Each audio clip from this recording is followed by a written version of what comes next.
James is going to have some banana. This one has chocolate too. Almond butter roll-up. See, there's banana in there rolled up. And some egg tacos that don't look great, but they taste good. The road to Dune. James is going to talk about that. I'm going to talk about these movies. So Awake got top of the stack, then We Are Boats, Teen Spirit, and Hustle Down. So honestly, I don't really think that any of these are worth watching. I'm going to have to be quick because see, that guy's wilting. And I'm going to have to deal with that. So, anyway. Well, it looks as though it's aimed for young folks who don't know any better, most of the stuff. What do you think of these shows? Well, they're kind of a little bit homemade. Oh, there's that too. They seem kind of university. Oh, but yeah. This Francesca Eastwood, she must be Clint Eastwood's daughter, maybe, eh? Or granddaughter? I guess he's older, maybe granddaughter. Well, he's prettier than her, but oh, she's lovely. She has, she? Yeah, well, dark hair and really light blue eyes. Okay. It's a very interesting look. I don't know. I thought she. I used to think he was an okay dude, and then he cheated on his longtime wife on a co-star, with a co-star or something like that. These things happen. Was that Every Which Way But Loose? There was a monkey co-starring in it, and then there was the. These things happen. I don't know. I think I haven't heard about Paul Newman cheating on Joanne Woodward. I guess, yeah. And that's really nice when these Hollywood romances end up lasting a long time. But who knows? Maybe he just had good press relations with the press. That's Paul Newman. It seems to be more common than not, though, that the Hollywood romances don't seem to last. Yeah. Well, I mean, one of the big problems is I think she kind of gave up her career, acting career, so he could have one. So I don't know how ideal that is. So this is tomatoes. There's lots of tomato seeds on me too. Well, I've been using this dress to seed tomatoes. It's so a work dress. Yes, exactly. You wear the work shirts, so it's work very. pants, it's work getting dress. even more colorful as the. There you go. Summer progresses. But at least, like, she's not. That's not from gutting chickens or something like that. Just so you know. And it's amazing in this heat. It just dries so fast, so it doesn't really matter that I get all this juice on me. Okay, so I guess I'll start with this. The first one out of this stack that I watched was Teen Spirit, because I thought, it smell well, like it has Teen Spirit? Yeah. Elle Fanning. Who is that? Well, she's Elle. Elle. Okay. So she's sort of she's recognizable. She's been in stuff. So I thought, okay, well, I may as well start with this one because the other ones seemed like they were going to be sort of homemade, right? This. I stopped it several times because it was just so boring. And even though I'm doing things like seeding tomatoes while I'm watching these things. That's pretty sad. It's because usually you just let things run. Yeah. And run. Yep. But this one was tough.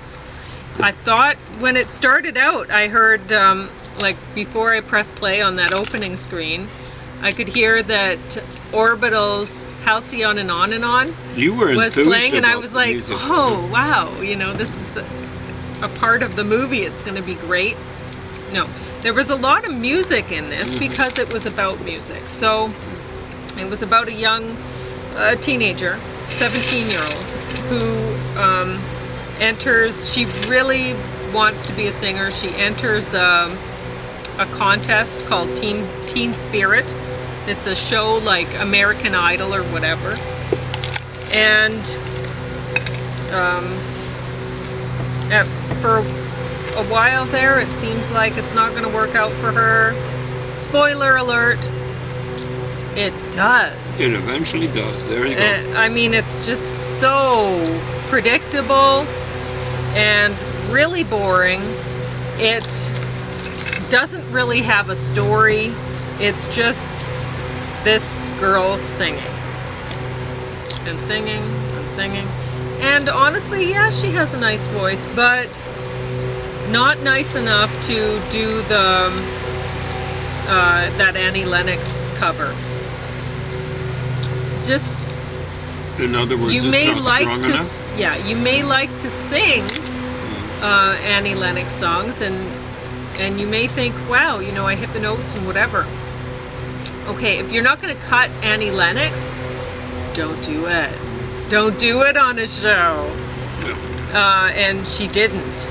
You know, she didn't come anywhere close. So it just made her look like, well, she's really not, she shouldn't win a contest like that, you know? Annie Lennox should. So it didn't work that way. Now, I brought this out first, even though it's near the bottom of the stack, because I watched it first, and plus I kept stopping it, and I talked to James for a while, and just like desperate for some sort of entertainment, because I wasn't finding it here. And I was talking about how That must I have rate been very entertaining if she kept on going back to the show.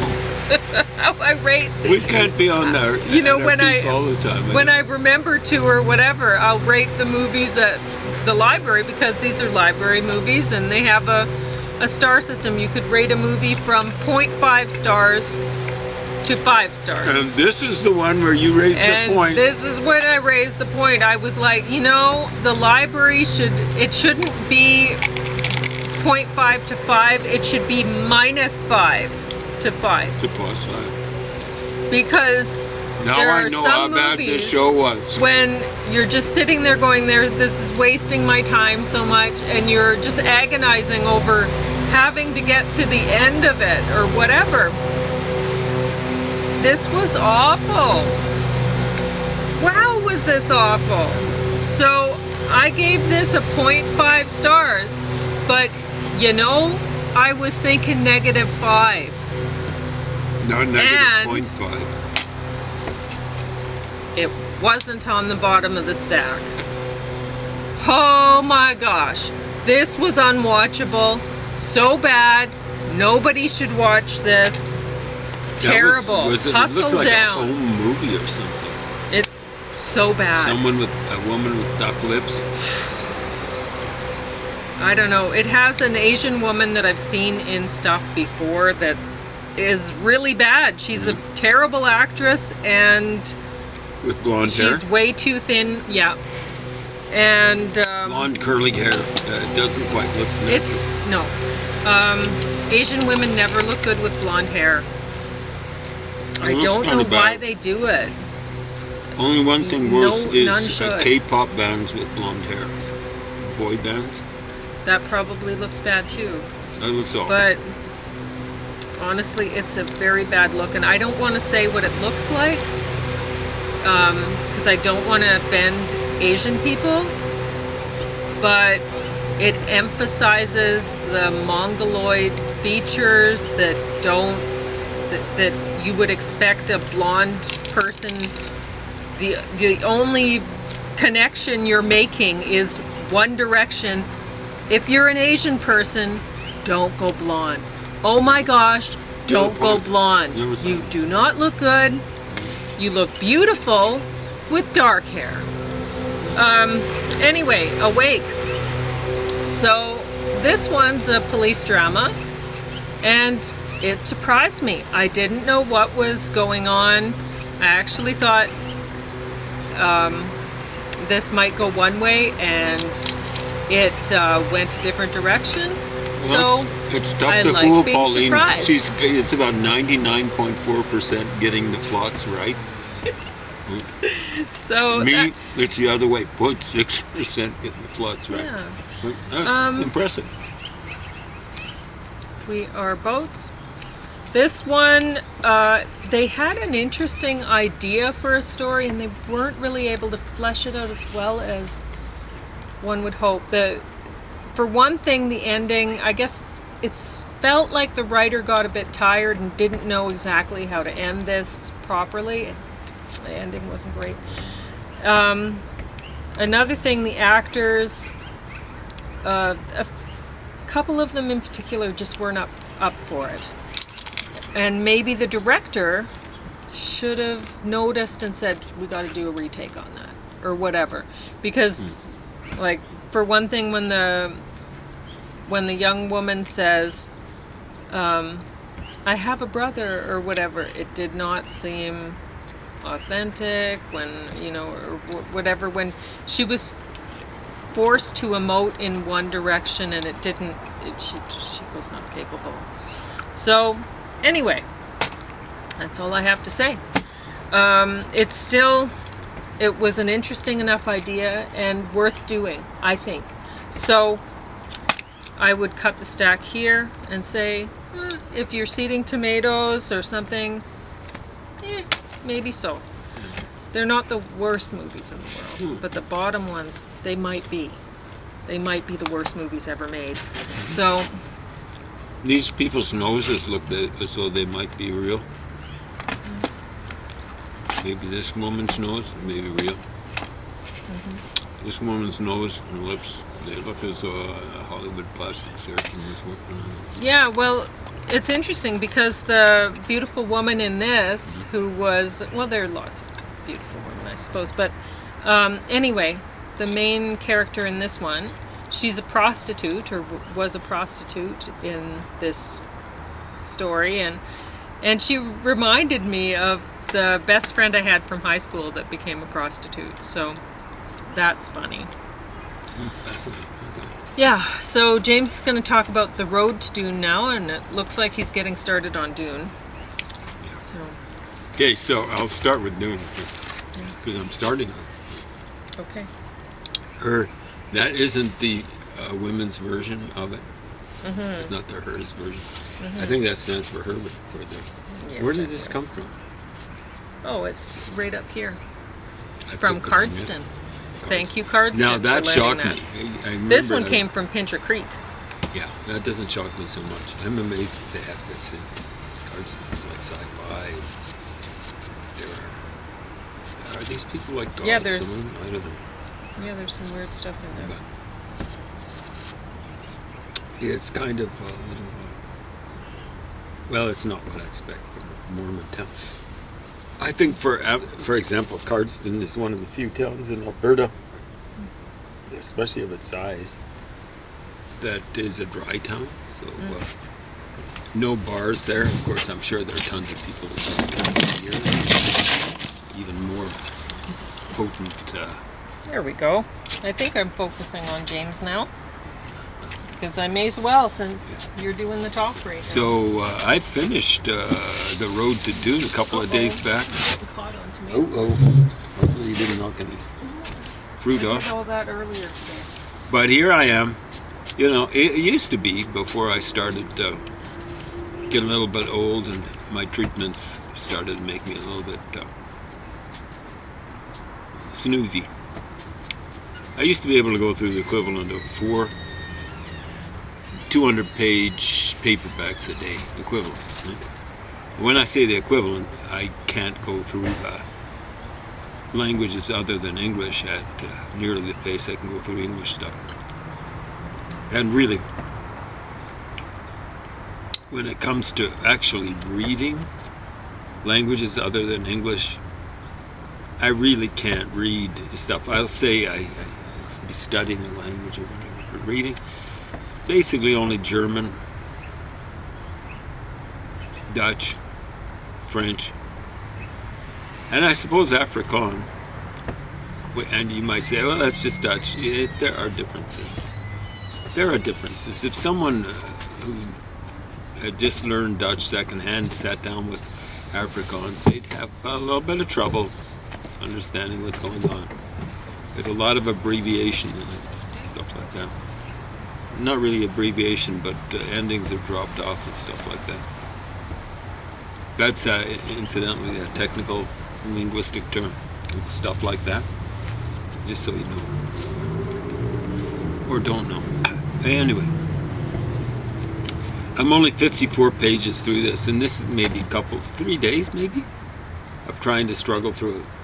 And the struggling through it is just like, it's not really struggling, I just snooze through it.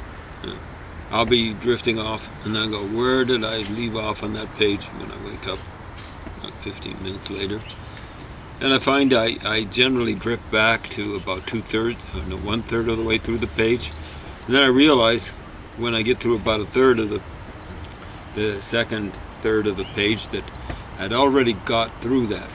So by the time I get to the 2/3 of the way through the page, I'm drifting off to sleep again. Then I wake up, I start back at 1/3 of the way through the page, and kind of slows me down. And then sometimes I'll fall asleep for an hour or something like that, maybe even 2 hours if it's particularly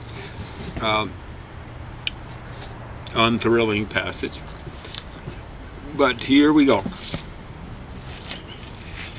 Despite that, I've actually worked my way all the way through this. I believe it's roughly 450 pages of material.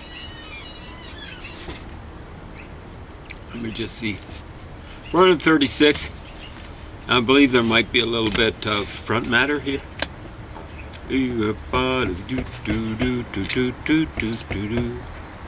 Just trying to kill time. Give you a little music there. Yeah, there's maybe 15 pages of introductory, prefatory material. How is that? Prefatory instead of introductory. I don't know the difference. What have they got? Contents. Copyright acknowledgements, right there. Usually I have to provide that. Yeah. Sometimes, beginning of a book, on the contents page, I'll put copyright. I never put acknowledgements. I got to remember that. And then acknowledgements. Forward. Prefatory material. There's some prefatory material because there's a preface. There we go. The Road to Dune. Most of it's written by, or was written by, Frank Herbert. He's now dead. I think he died in 1986. And he passed away in 1986. He didn't die in 1986. Turns out he passed away in 1986. Long time ago, almost 40 years ago. Anyway, the torch was picked up. The flickering torch was picked up by Brian Herbert, who I think was Frank Herbert's, still is Frank Herbert's son. I hope he's still alive. And then, I don't know if this person is ghost writing it or co-writing. This is stuff with Brian Herbert, as I recall. And his name is Kevin J. Anderson. Kevin J. Anderson. So I don't think he ran for, there was a guy called John Anderson or something like that. Ran for American president a while back. When was that? The 80s or something like that? I've said something like that way too many times, but I just finished waking up from reading, or trying to read, Dune, the original. Now, so does this come recommended? Only if you've got the bug, If you've got kind of like one of those sandworms inhabiting you, or your brain or whatever, that kind of bug, then yeah, maybe this is for you. I would not recommend you buy this at all.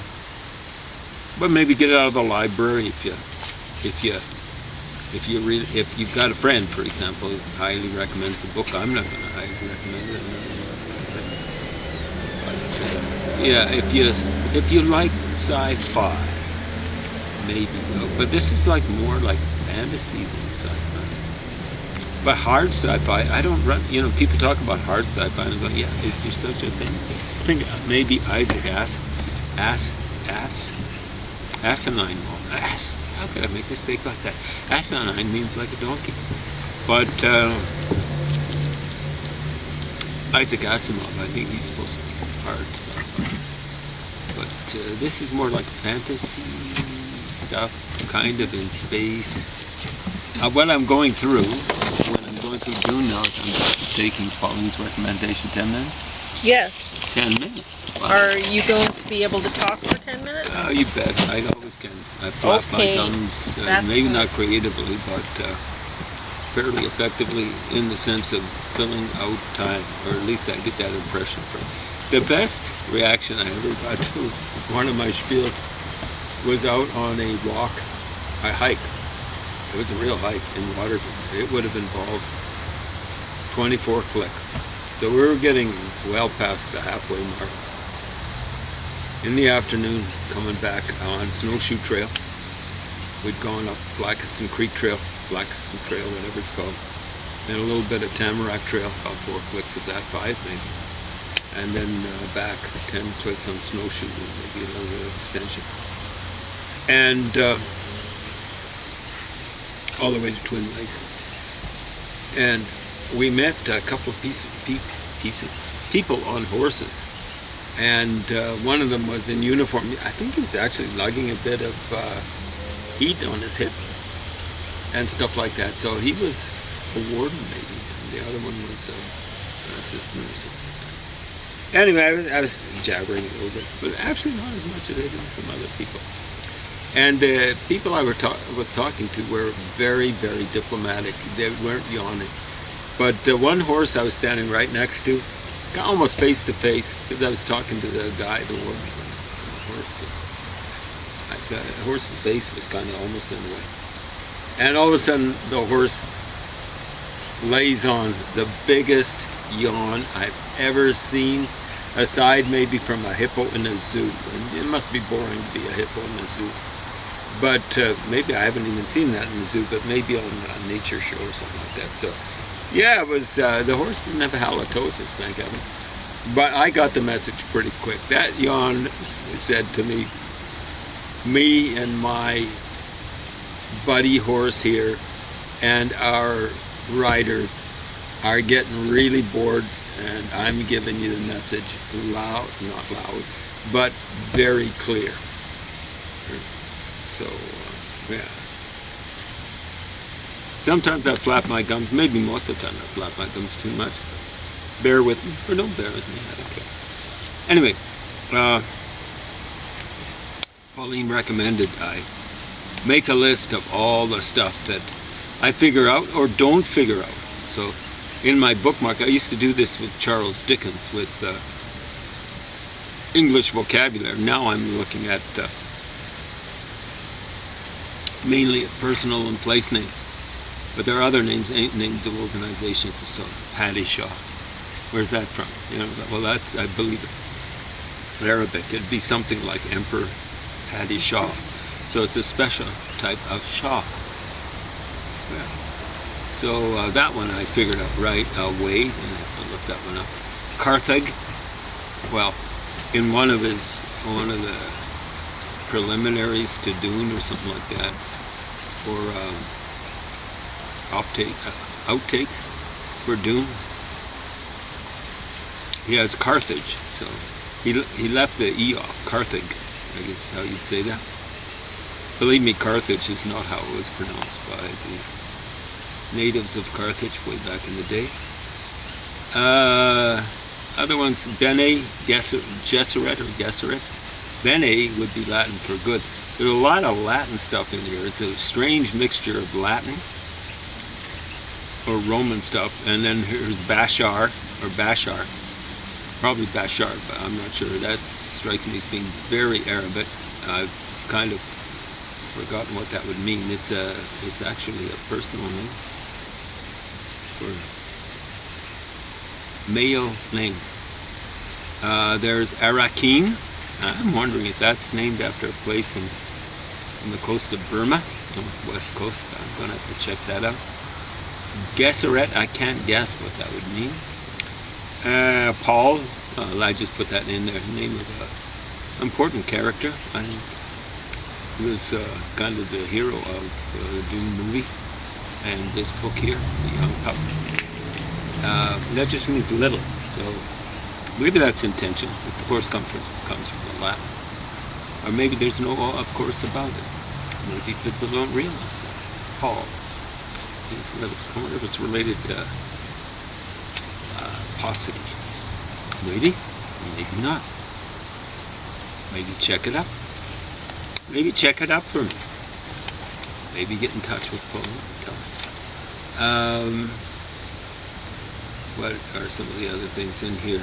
Usul, I'm not sure about that. Usul. Saluna, like the hay side, or Salusa, I should say. I don't have my glasses on, so I'm kind of having to reconstruct it. Here's one, Haderach. So that reminds me of a place, I think it's called, is it mentioned in the Bible? Anyway, the ancient Assyrians mentioned it. They called it Hazrak. I think in some contexts it's called Hadrach. DZ, Z. In some of those languages, they're kind of sloughed over. Hadrach. And it looks as though it kind of was wiped out by the ancient Assyrians, roughly between 720 and 700 BC. I've just been trying to figure out what that was, in terms of an actual location, because I think they haven't been able to locate it. And when I run across stuff like that, I start going, yeah, your dating system's wrong for certain of these things. My favorite of those mislocations is they'll go around and say Alala, which was the capital of, they call it, well, Alalak, I guess. But we haven't been able to find